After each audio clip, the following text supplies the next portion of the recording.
नमस्कार, खुलासा में आपका स्वागत है। मैं आपके साथ अनुष्का सिन्हा। बोकारो में एक नया आंदोलन शुरू हुआ है।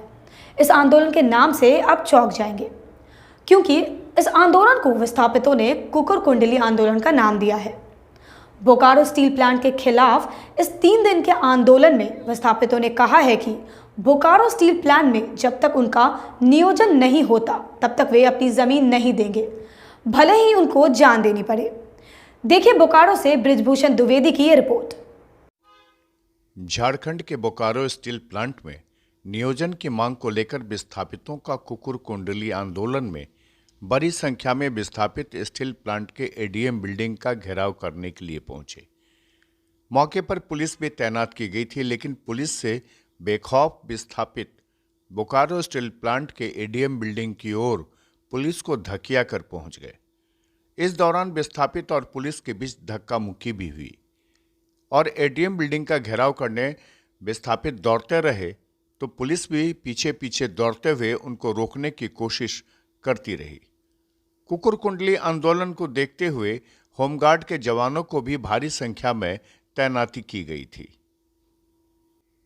इस दौरान मौके पर सिटी डीएसपी और सिटी थाना इंस्पेक्टर दल बल के साथ मौजूद हालत पर नजर गड़ाए हुए थे। विस्थापितों को बीएसएल के एडीएम बिल्डिंग कैंपस में घुसने से रोकने के लिए बैरिकेडिंग की गई थी, पर प्रदर्शन में भारी संख्या में मौजूद आंदोलनकारियों की मौजूदगी को देख प्रशासन की टीम सतर्क थी।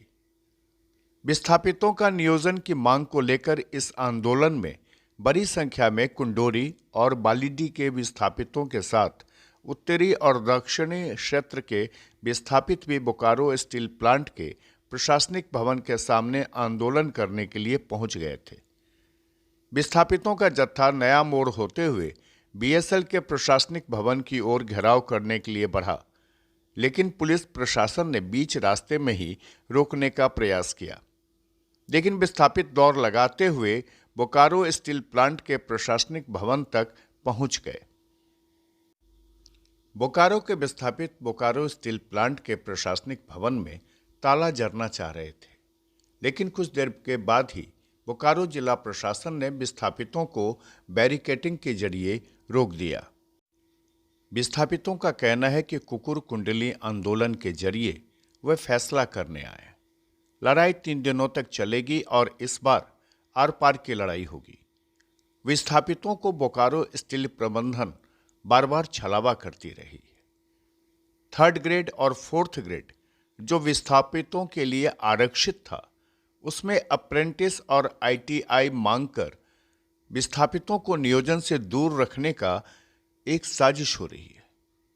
विस्थापित इससे नाराज हैं कि उनके हक में सेंधमारी हो रही है।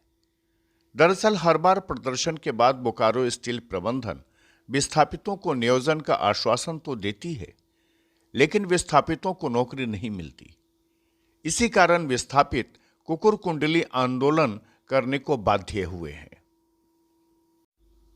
विस्थापितों का यह कुकुर कुंडली आंदोलन 3 दिनों तक चलने वाला है, लिहाजा बोकारो जिला प्रशासन भी सुरक्षा को लेकर पूरी तरह से चाक चौबंद है। हर आंदोलन के बाद विस्थापित और प्रबंधन और प्रशासन के बीच त्रिपक्षीय वार्ता होती है, लेकिन यह वार्ता हर बार दम तोड़ जाती है। वार्ता का कोई प्रतिफल नहीं निकलता, लिहाजा इस बार विस्थापित कुकुर कुंडली के जरिए यह फैसला करने आए हैं कि इस बार उनको नियोजन मिलता है ये नहीं, और इसीलिए इस कुकुर कुंडली का उन्होंने चौथा दिन से इसी जगह से ऐलान करेंगे। और ये जो बोकारो इस्पात संयंत्र का जो मेन गेट है, जिसको हम लोग मुख्य द्वार कहते हैं प्लांट का, ये मुख्य द्वार को और दूसरा द्वार सीजेड गेट को अनिश्चित काल के लिए हम हड़ताल करेंगे। इसका भी हमने तैयारी कर लिया। आपको बता दें कि कुकुर कुंडली का मतलब घेरा डालो डेरा डालो होता है। बोकारो से खुलासा के लिए बृजभूषण द्विवेदी की ये खास रिपोर्ट। हमारे साथ बने रहने के लिए हमारे चैनल खुलासा मीडिया को कीजिए सब्सक्राइब और नीचे दिए गए बेल आइकन को जरूर दबाएं। फिलहाल के लिए दीजिए मुझे इजाजत। नमस्कार।